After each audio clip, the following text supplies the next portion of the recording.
দীর্ঘদিন পরে আমি এই শোলাকিয়া মাঠে নামাজ পড়ছি, আমাদের কাছে অত্যন্ত ভালো লাগছে।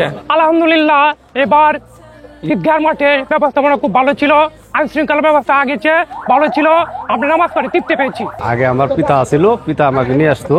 বিগত 35 বছর যাবতই আমি ওই মাঠে নামাজ পড়ি, আমার মনে অনেক তৃপ্তি আসে।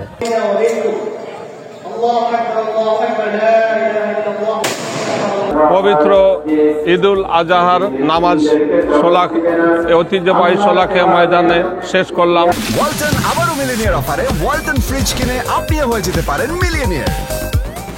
পুরো মাঠ এবং এলাকাকে 7টি সেক্টরে ভাগ করেছি।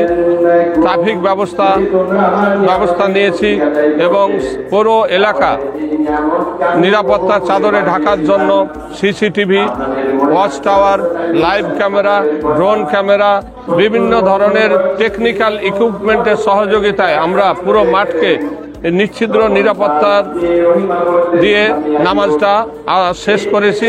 এটা সবকিছুর কৃতিত্ব আপনাদের সহযোগিতা, এলাকাবাসীর সহযোগিতা এবং আমাদের এর সাথেও কাজ করেছে পুলিশ প্রশাসন, জেলা প্রশাসন, আনসার, বিজিবি, র্যাব এবং অন্যান্য আইন পরিগ্রাহী সংস্থাও আমাদের সাথে সহযোগিতা করেছে।